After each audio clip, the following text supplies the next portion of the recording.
of the AUDL again. For Charlie Hoppus and Anthony Nunez to get to the mountaintop, no one can ever take it away from you. You know, we had a lot to prove. We lost last year, and that left a bitter taste in our mouth for sure. Obviously, there are a lot of really talented teams in the division. We've believed that we are as good as we think we are. It's easy to maintain culture when you're winning. That's the reality. I'm really confident in the group that we have. I feel like we've just kept getting better and better and better. Grinding, hustling, practice, day one until they take us off the field. We are sticking to the script of those 39 players and 2 coaches in the huddle are what matters, and wherever people think we stand, well, let's play the games and figure that out. Floater, McDonald blocks it away from Oscar. Enormous layout block. Into the end zone. It is caught. Kyle Henke came back. He went up, and then he just kept on going up. And it comes down to the hands of Ben Young. You almost can't believe the story.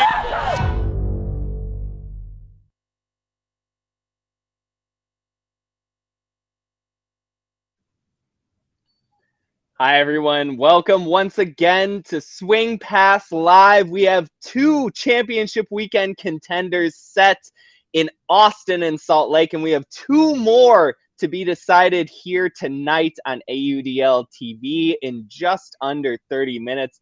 Hello and welcome, everyone. I am Adam Ruffner, joined as always by my true companion, Daniel Cohen. Daniel, we had quite a fiesta last night on Friday night with the first 2 games of Divisional Championship Weekend. Austin and Atlanta going to double overtime for the first time this season of any AUDL game. Austin coming away with a 21-20 victory on the road to punch their first ticket to Championship Weekend. And then in the West Division finale, Salt Lake taking care of business at home, 23-20 over the visiting LA Aviators. Daniel, what were your thoughts after last night's fireworks, all of the highlights, all of the drama, all of the good play? There was so few turnovers in both of these games. It felt like very, very elevated playoff ultimate. Where does your mind go after such good games to open such an exciting weekend? Yeah, this was such good playoff ultimate. Like, I feel like it was everything we could have asked for. I mean, that Austin-Atlanta game, that's definitely going down as like one of the instant classics of the entire league, right? Like, that was incredible play from both teams. It had like so many like fake exciting finishes where one team would make a huge play and then the other team would just answer with a huge play of their own. Like, that last few minutes of the fourth quarter and then the 2 overtime periods were ridiculous to watch. That crowd, by the way, they were like standing on their feet the entire, both overtime periods, end of the fourth quarter. It was so energizing to watch really throughout the game. You could see the passion the players were playing with, both teams obviously wanting to make it to their first ever championship weekend, and that game just did not disappoint at all. You're seeing some of the highlights from overtime next to us. This game just went back and forth. Atlanta carved out a 3-goal lead pretty early in the contest, but Austin just continuing to make behind Kyle Henke, Evan Swiatek, Duncan Fitzgerald. The Soul were 6 of 8 on defensive break opportunities, once again rallying behind a big defensive effort. They were also notably much better in the red zone than their counterparts on Atlanta. The Soul were 17 of 18, a good 94% on their red zone opportunities. Atlanta, by contrast, just 12 of 18, 67% in the South Division finale. That last little bit really playing importance in the South Division finale. Austin, once again, coming away with the huge overtime win. Here you see the late Bradley Suntjin's block in double overtime on that final wild possession.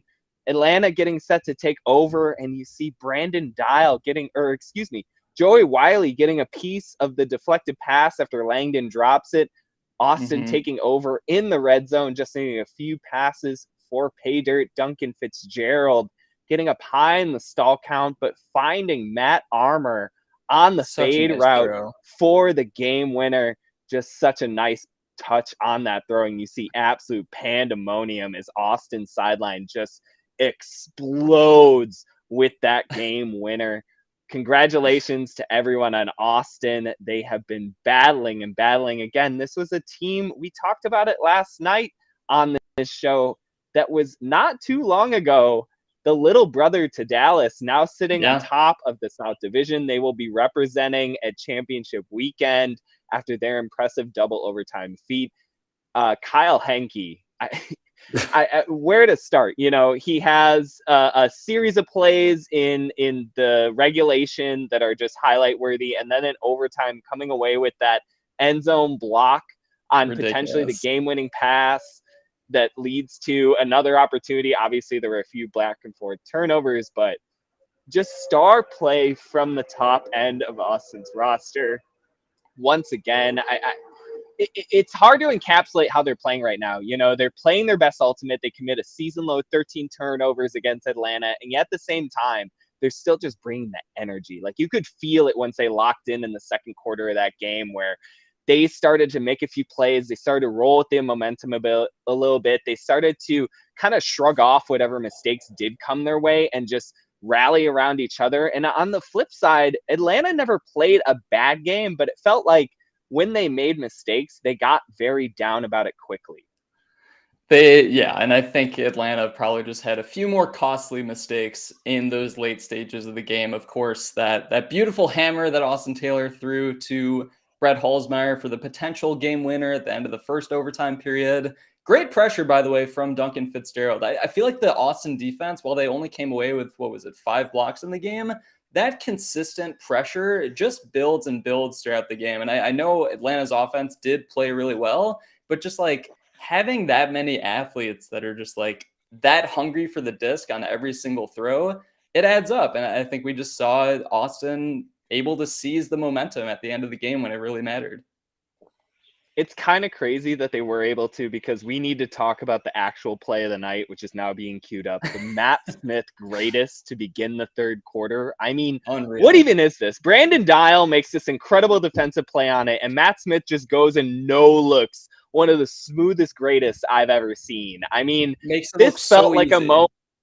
And you know, this is after Austin put up a really good second quarter. They rallied all the way back. They kind of notched things up at halftime. Kyle Henke picked off a buzzer beater attempt at the end of the second quarter that Atlanta had intended on the end zone. And then they come out and they get this play from the second leading goal scorer of all time. And it just it didn't sustain. Seoul are so good at coming up with these just firecracker plays that they can rally around. There's the huge Oliver Fay block in the fourth quarter, the handful of Henke plays, Duncan Fitzgerald doing all these give and go actions. It just felt like another overwhelming effort from Austin in terms of just galvanizing highlight reel bodaciousness. Like there's a swagger to this team now after how they cleared the South Division playoff bracket.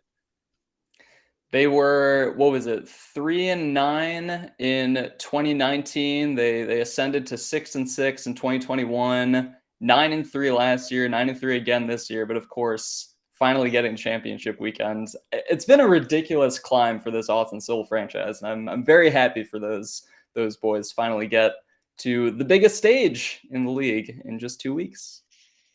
Yep. Austin will be flying out to Minnesota as one of the 2 first qualifiers. We should get to the second matchup of Friday night. Of course, in the West Division, LA going to visit the Salt Lake Shred, the West Division regular season champions, the Shred playing in front of another big crowd. The Aviators, though, coming out with a lot of impressive decision-making and execution early in this game. The only turnover of the entire first quarter came on a buzzer beater attempt by the Aviators in the very last moments of that opening frame. So just some of the most disciplined offense from a division you and I have much maligned for its turnovers and errors and mistake-ridden plays. So to see the West Division kind of coming out and showcasing that in its divisional finale of 2023, I thought was really impressive. However, as good as the Aviators played, the Shred offense, as they have all season, played better than anyone else. They converted on 82% of their offensive drives in this game. They committed just 9 turnovers on the night. It was their second lowest turnover margin of the year. They committed 8 in their Week 8 win at home against Colorado, their first ever win against the Summit. That was a big, big win for the Shred franchise. This one, though, felt even bigger, and it was really, I think, comforting to see them kind of, after LA's opening hold, it felt like Salt Lake held the edge for the rest of that game and thwarted many of the Aviators' attempts at sort of coming up from behind. It's similarly how they came back against Oakland and Colorado in their prior 2 games. The Shred just kind of held out in that second half, and that really, I think, acquitted them of where we've positioned them in terms of the power rankings, the sort of overall hierarchy of this league, right? Yeah, no, definitely. I mean, I think the fact that they've shown this consistent ability to close out games, even with teams like LA that continue to push and really play a good game. Like LA was up, I think it was 8-7, like around the midpoint of the second quarter. But yeah, Salt Lake just doesn't let up. And their offense, man, that 82% conversion rate, by the way, it should have been higher. I think their D-line was on the field for one of their later turnovers, like at the end of the fourth quarter. So I only saw like 2 or 3 turnovers from that O-line the entire game, which is just nuts. And I just don't know. There's no way to come back against that unless your offense is clicking as consistently as Salt Lake's. For most of that game, LA just had like a single break opportunity, which they converted, but you just like can't make up any ground against them when they're not giving the disc over. Jordan Kerr, of course, had a phenomenal game. Jace Dunabile, are we gonna start talking about Jace Dunabile as a potential MVP candidate? I would like to throw his name in the ring for how he showed up in both this game, the New York game, and really all season. He is phenomenal. I mean, I know we talk about this offense getting contributions from literally their whole lineup, but Dunabile like comes down with some crazy catches every single game, stuffs the scoring sheet. I think he deserves his flowers for that layout alone. I mean, there you go. There's your man right there, catching that kind of cross-field ambitious hammer shot from Kerr in the third quarter.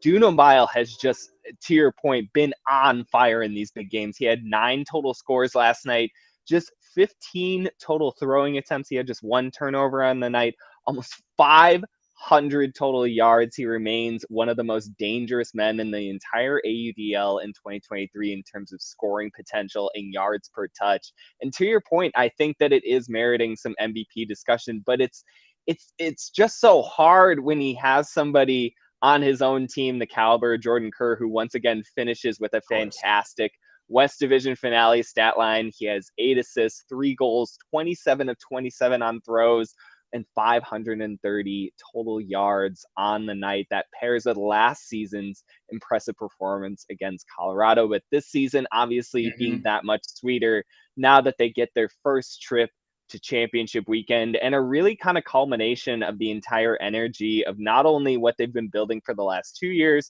but what the broadcast kind of touched on, and Evan Lepler and Ian Toner started to talk about in various points in the second decade-long project.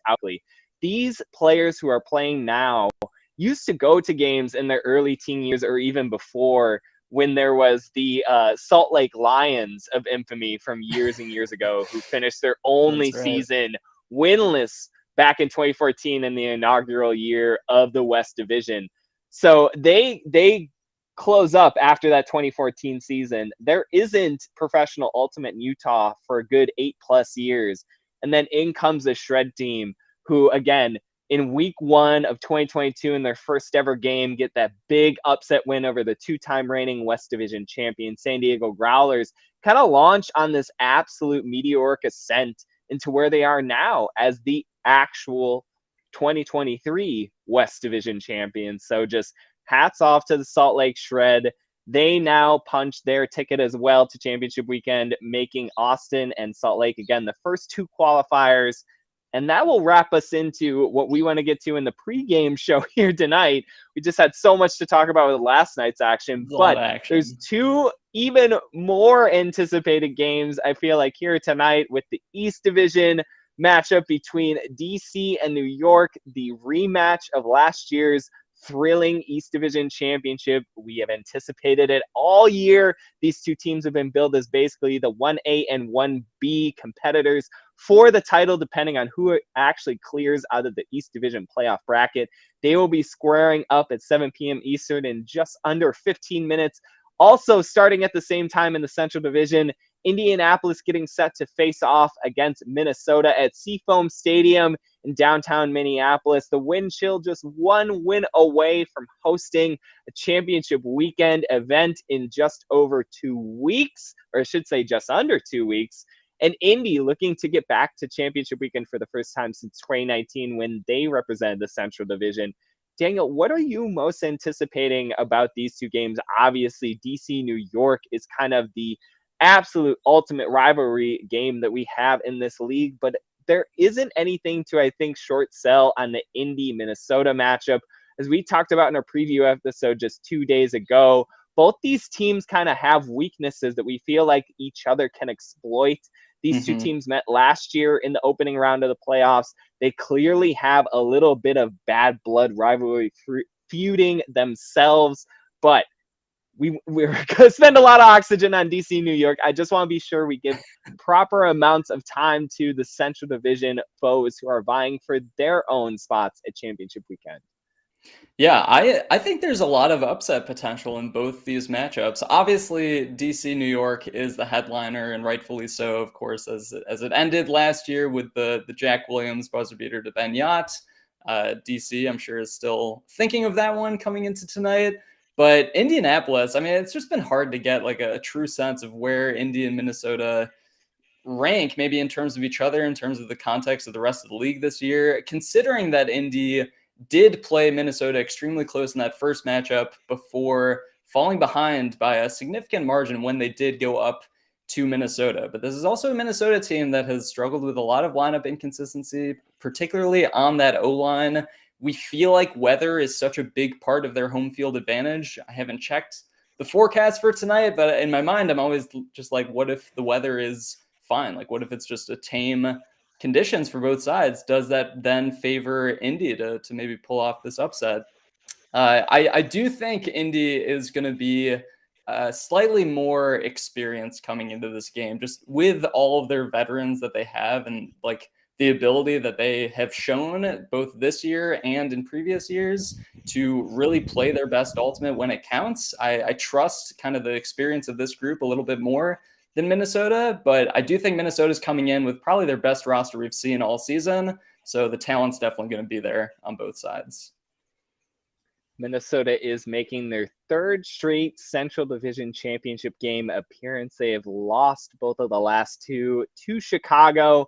They won't get to face their nearest nemesis here tonight, but Indy will suffice for them as they are just seeking any kind of win here at home. They have won 12 of their last 13 games at Seafoam Stadium. As we've talked about throughout this season, the Wind Chill just seemed to have an extra bit of juice, especially on defense, playing in front of that home crowd. Here you can see a big layout bid from a casted Brett Bergmeyer, who has just kind of been a talisman for this team's success alongside Dylan DeClerc on that defensive unit. And on Indy's side, to your point, they will be a little bit more fully stocked this time. Back in week 11, these highlights that you're seeing, the all-time leading goal scorer in this league was not available for the Alley Cats in Cameron Brock. He obviously provides such a stabilizing presence on their offensive unit that they lacked in this big loss that they had again at Minnesota back in week 11 of the regular season. They sustained a lot of early break scores from Minnesota.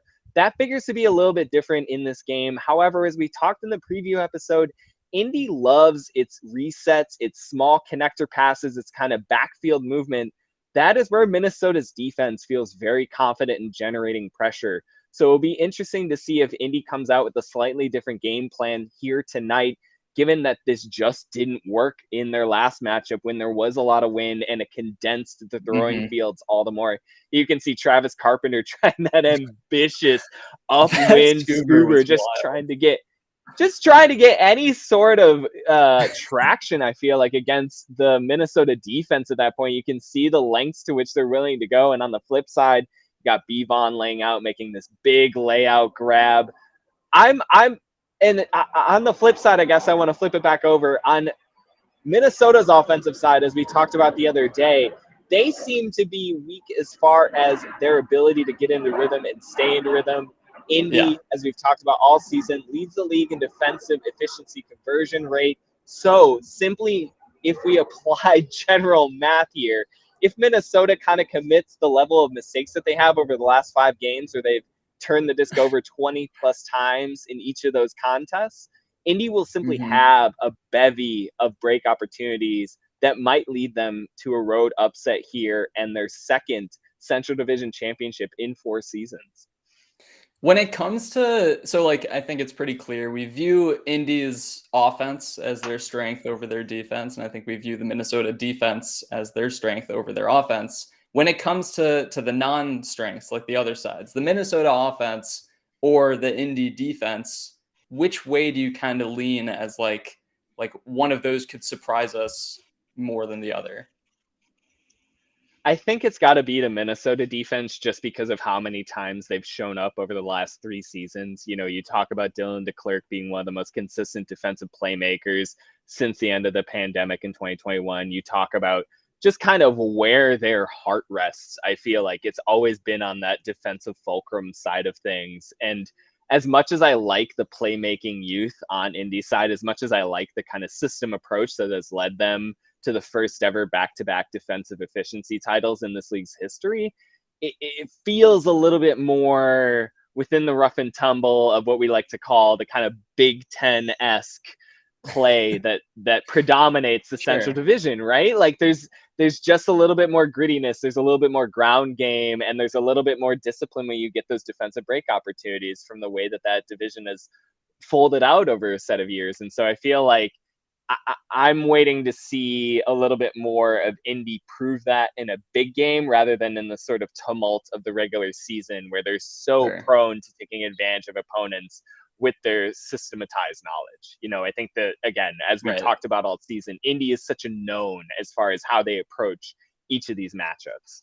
And maybe that doesn't necessarily predicate how they perform in a playoff environment.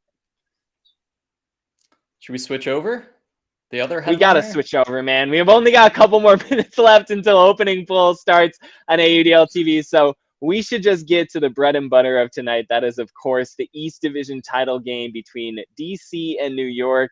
These are the preeminent teams in the AUDL. They met last year in the East Division finale, which went down to the buzzers. Jack Williams found 30th birthday boy Ben Yacht for the buzzer beater at the end of regulation. DC now fighting for their first ever championship weekend appearance. New York on the opposite side looking to clinch their dynasty, extend their 27-game winning streak, really pushing up into the heavens as far as success in this league and how we define it. Daniel, what are you looking forward to the most here tonight? So it's so funny just to like think back at New York's path and the fact that they have needed a buzzer beater at the very last second to advance them to championship weekend over the past 2 seasons. And like they've had a good amount of games that have gone to overtime and have been played very closely by Philly, by DC. You know, you go back a couple years by Carolina. In one, like I kind of view it as like they are human, right? Like they show that other teams can compete with them. They are capable. But on the other side, Empire just keep closing out these games repeatedly. So I'm just looking forward to, if we get into that late game situation, I mean, so much of it is just New York Stars, of course, and the ability that they have to really, any one of them can take over at any moment. Will DC have some kind of answer for that late in games? Like, is someone or multiple guys going to really step up on DC to kind of punch back with New York in the biggest moments of this game, assuming that it is like a nail biter and goes to the very end?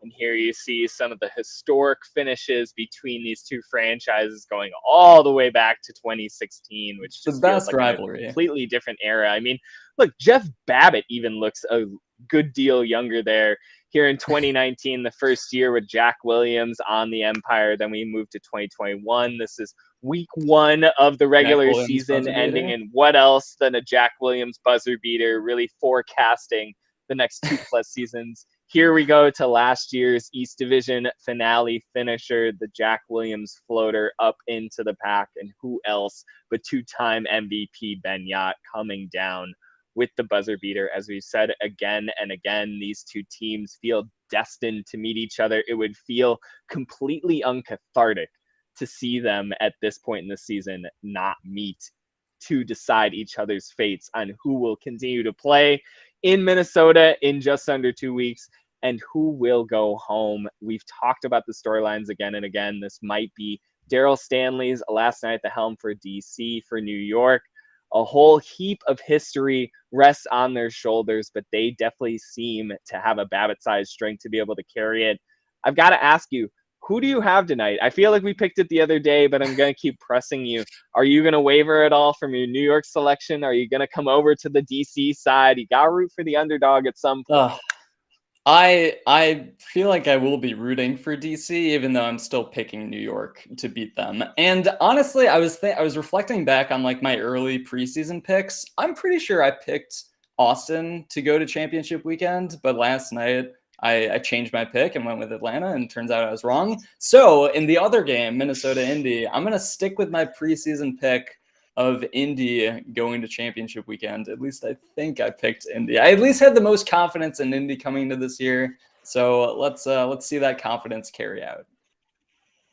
All right. I was only one of 2 last night. I selected Atlanta as well, but Austin, of course, getting the better there.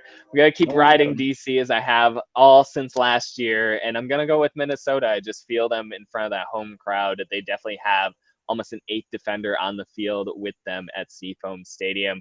We're going to wrap it up here, so you have a couple moments to jump over to AUDL TV, but we thank you once again for indulging us in this live pregame show. We will be joining you very, very soon to recap all of Divisional Championship Weekend action. But before then, we will be tuning in right alongside you in hopes that we will get just as much magic as last night. We'll see you soon. Talk to you